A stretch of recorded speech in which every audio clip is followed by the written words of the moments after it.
एक और बात सवाल जो उठाया मुस्तफ़ा नवाज खोखर साहब ने कि कहा जा रहा है कि कमांडर इन चीफ का एक नया ओहदा तख्लीक किया जा रहा है। ये जो 243 वाला है ना आर्टिकल आइन का, असल में तो तरमीम जो हो रही है वो तो अदलिया के अंदर हो रही है।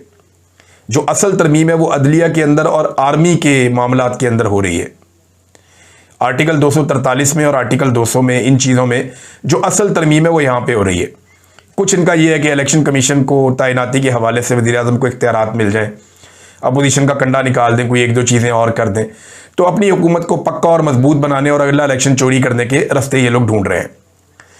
असल तरमीम ये है, ये 18वीं तरमीम की जो चंद चीज़ें आई हैं इन पे कंप्रोमाइज़ हो जाएगा पीपल्स पार्टी का और इस्टेब्लिशमेंट का, और वो चीज़ें लाई सिर्फ इसलिए गई हैं ताकि जरदारी ख़ानदान को एक फेस सेविंग दे दी जाए। वो ऊंची आवाज़ में 2-4 तकरीरें करेंगे, रोला डालेंगे, भाग दौड़ करेंगे, मुज़ाकरात करेंगे, बातें करेंगे। फजल रहमान को फेस सेविंग मिल रही है, उन्होंने भी बड़ा रोला डाला कि 18वीं तरमीम को किसी ने देखा भी तो ये कर दूंगा वो कर दूंगा। वो ये इस तरह सवाल ही पैदा नहीं होता। एस्टेब्लिशमेंट जो कहेगी बिलावल भी वही करेंगे, फजल रहमान भी वही करेंगे। फेस सेविंग के लिए उनको कुछ तरमीम के अंदर ऐसी चीज़ें डाली गई हैं जो बाद में ख़त्म कर दी जाएंगी। आगे चलते हैं। पाकिस्तान पीपल्स पार्टी की तरफ से बिलावल जरदारी ने एक ट्वीट कर डाला कल, जिसमें उन्होंने कच्चा चट्टा खोल के रख दिया। उन्होंने कहा कि शहबाज शरीफ और नून लीग का डेलीगेशन उनके पास आया, 27वीं आईनी तरमीम की मंजूरी के लिए पीपीपी से हमायत उन्होंने मांगी।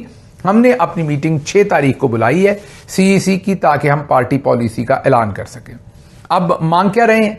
मुसव्वदे की तकरीबन तमाम मालूमात जो हैं वो बिलावल जरदारी ने खोल के सामने रख दी हैं। उन्होंने कहा कि जो आईनी मुसव्वदा है उसके अंदर आईनी अदालत, मतलब कि एक पैरेलल सुप्रीम कोर्ट, अभी तो सुप्रीम कोर्ट के अंदर आईनी बेंच है ना, अब वो आईनी अदालत ही अलग बना रहे हैं। जैसे एक सुप्रीम कोर्ट होगी, आपके ये जो कोर्ट कचहरी के दूसरे केसेस हैं, जैसे कि कब्जे का केस है, कोई और मर्डर का केस है, वो इन केसेस को सुनेगी।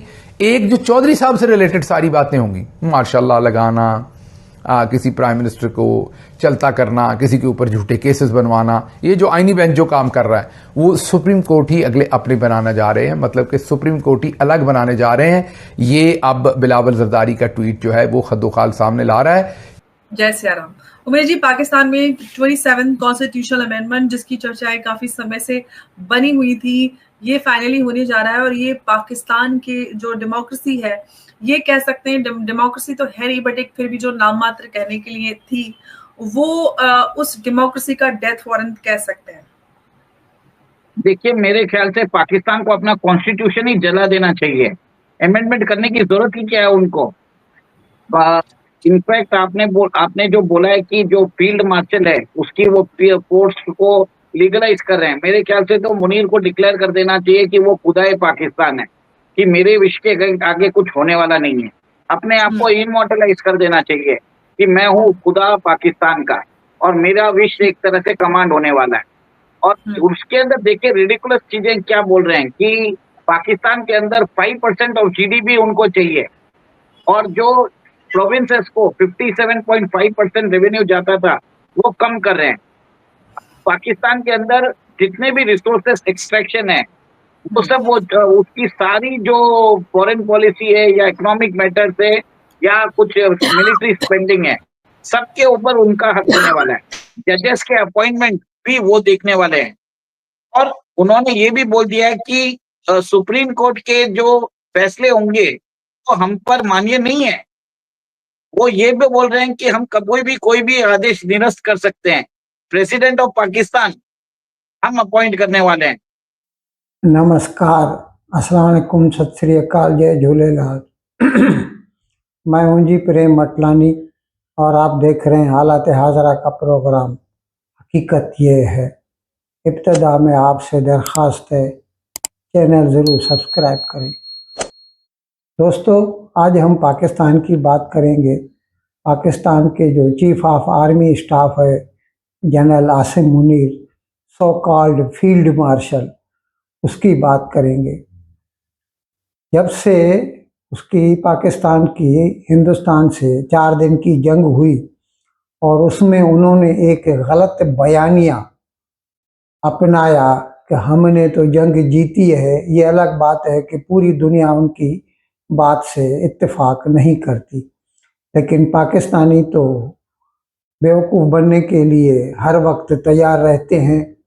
तो उनको तो ये कहना, जैसे कि पिछली सारी जंगों में पाकिस्तान अपनी आवाम को बताता रहा है कि हम तो हमेशा जंग जीतते हैं, इस मर्तबा भी उन्होंने ये कह दिया और फिर इस तरह आर्मी चीफ को फील्ड मार्शल का खिताब दे दिया। अब ये एक किस्म का सेरिमोनियल जो है ना, एक काडर है या नेम दिया हुआ है, ये कोई पोस्ट नहीं है और इसके कुछ इख्तियारात भी नहीं हैं, लेकिन अभी इसका फ़ायदा उठाने जा रहा है जनरल आसिम मुनीर। ये तो मैं आपको बता चुका हूँ पहले एक दो मरतबा प्रोग्राम करके कि इसका 3 ईयर टर्म था आर्मी चीफ का, which is going to expire on November 28। 22 दिन बाकी बचे हैं, आज 6 तारीख तो है। और मैंने कहा था कि ये कोशिश करेगा कि अपना टेन्योर लंबा करे, जिस तरह के दूसरे भी करते रहे हैं। कमर जावेद बाजवा ने 3 साल की जगह 6 साल तक वो चला, इस तरह कई आर्मी चीफ ऐसे करते रहे, एक्सटेंशन लेते थे। लेकिन इसने उससे भी आगे बढ़ गया। पहले तो पाकिस्तान के कॉन्स्टिट्यूशन में एक अमेंडमेंट करके उसने 3 साल की जगह आर्मी चीफ का ओहदा टेन्योर जो है 5 साल कर दिया, वो कि अभी तक उसका नोटिफिकेशन नहीं आया, ये भी मैंने बताया था।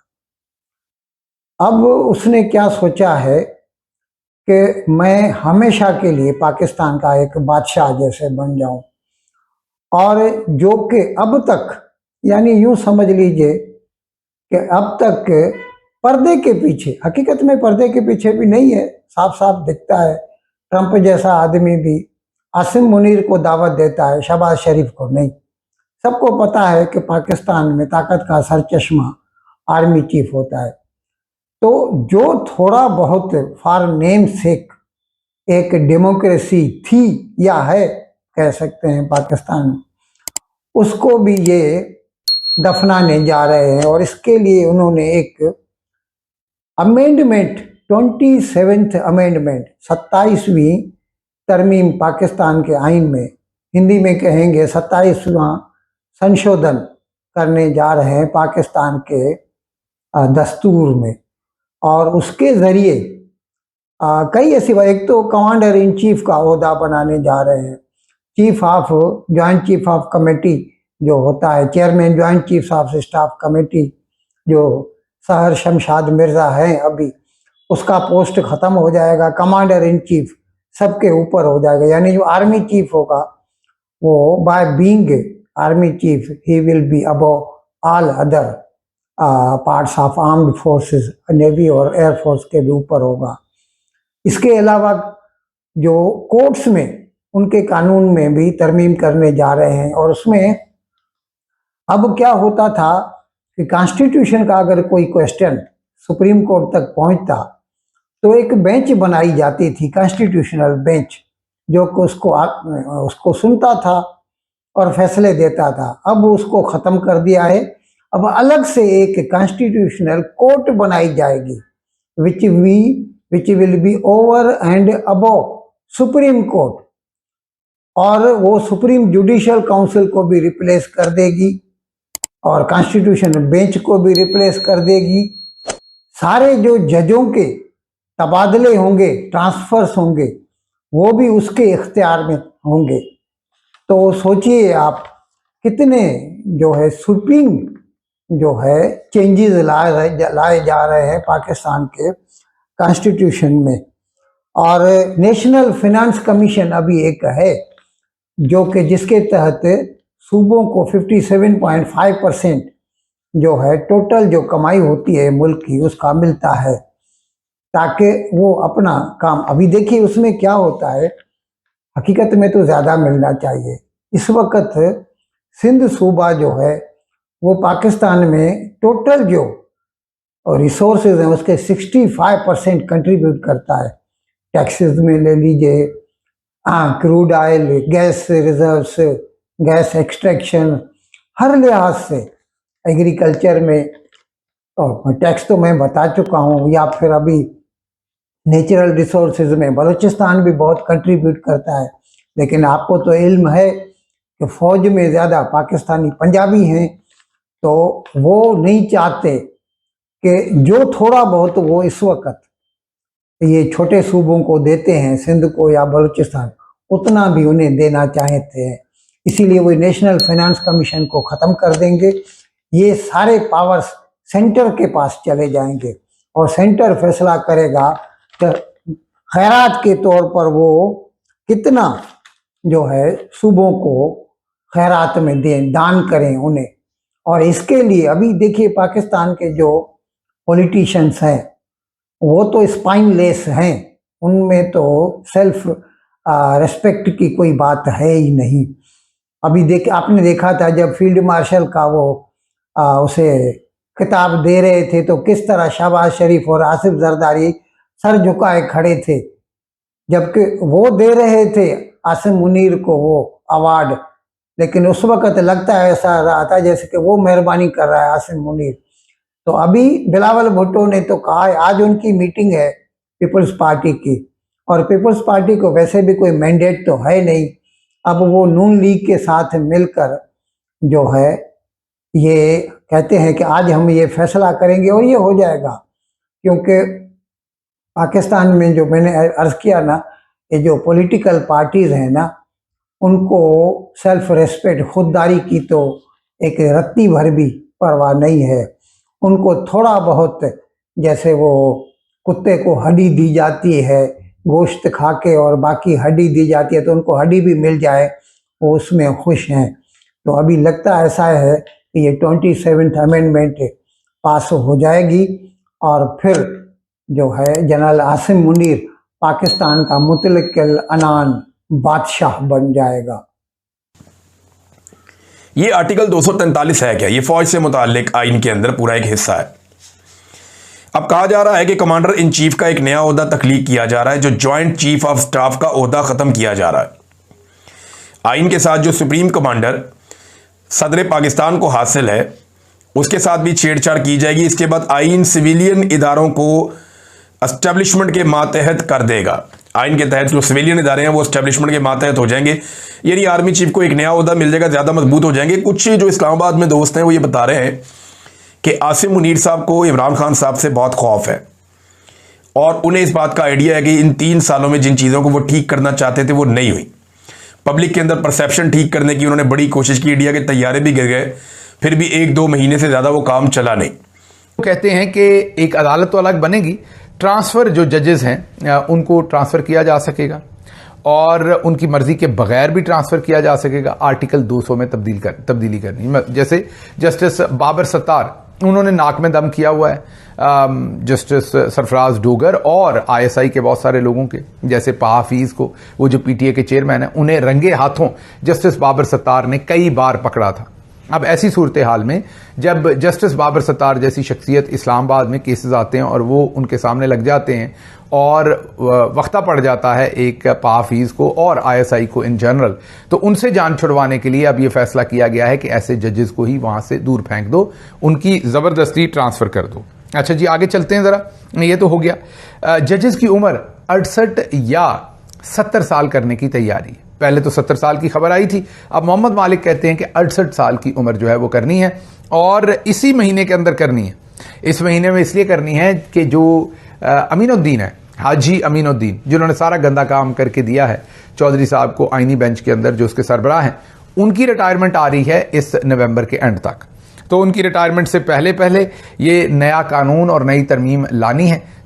हम अगर चुनाव में रिगिंग भी होती है तो आप कुछ भी नहीं कर सकते हो। मेरे ख्याल से चुनाव कराते क्यों हो, ये सब पैसे वेस्ट क्यों करते हो? वो जो पाकिस्तान का कॉन्स्टिट्यूशन है ना, वो गड्ढे में डाल दीजिए और उसको जला दीजिए, तो बहुत अच्छा रहेगा। और इनके नाम से मूर्तियां बना लीजिए और इनको दीवारों में चुनवा दीजिए और पाकिस्तान में बोलिए कि सब लोग आसिम मुनीर के नाम पे ओथ लेने के लिए। आसिम मुनीर को तो ये करना चाहिए था। मतलब एक तरह से जो कॉन्स्टिट्यूशनल पोस्ट नहीं है फील्ड मार्शल की, उसको कॉन्स्टिट्यूशनल पोस्ट दे रहे हैं। इनफैक्ट यही डिसाइड कर सकते हैं कि इनको हटा से भी सकते हैं क्या नहीं हटा सकते। ये अपने आप को एक्सटेंशन दे सकते हैं। और नेक्स्ट आर्मी चीफ जो होगा यही इनका ही कोई पालतू रहेगा। और पाकिस्तान के अंदर ये पूरा डिमांड करेंगे फेडरल सरकार को, जो वो एक तरह से इंस्ट्रक्शन देंगे, complete take over of army without any accountability. तो ये चीज है, एक तो मजाक बना के रखा है, इससे अच्छा तो आप नॉर्थ कोरियन डिक्टेटर को जैसे ही बन जाइए, उसकी फोटो डाल दीजिए। वहां पे सब लोग नॉर्थ किम की बात करते हैं। Pakistan should adopt the north Korean military model. ये फालतू का ढकोसला क्यों कर रहे हैं? और ये एक तरह से this is a complete hogwash. मतलब आप एक तरह से लोगों को बेवकूफ बना रहे हो। पाकिस्तान के डेमोक्रेसी नाम की कोई चीज ही नहीं है। इनको अपना पालतू बैठाना है, तो अभी इन्होंने शरीफ को बैठा दिया है। और शरीफ तो एक तरह से जो शहबाज शरीफ है वो टोटली बिक चुका है। अमर जी, मुझे तो एकदम ही रिडिकुलस लगता है इनके जो ये जो इनके प्रोविजंस है। आप सीरियसली बोल रहा हूँ, मैं जब पढ़ रहा था ये सब चीजें, कुछ प्रोविजंस पढ़े थे, कंप्लीटली एक तरह से डेमोक्रेसी को मर्डर कर रहे हैं, जुडिशरी को मर्डर कर रहे हैं, इलेक्शन प्रोसीजर को मर्डर कर रहे हैं, constitutional autonomy of state province उसको वो मर्डर कर रहे हैं। ये सोचिए कि ये क्या मजाक कर रहे हैं क्या? मेरे ख्याल से तो इनको पाकिस्तान में अपने आप को फादर ऑफ पाकिस्तान ही बोलना चाहिए, सुपर फादर ऑफ पाकिस्तान। जिना को उठा के कचरे के डब्बे में फेंक दीजिए।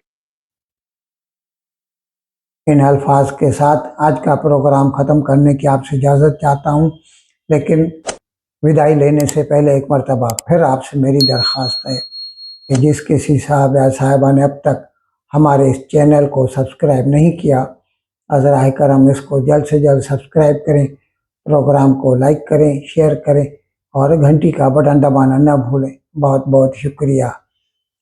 खुदा हाफिज़।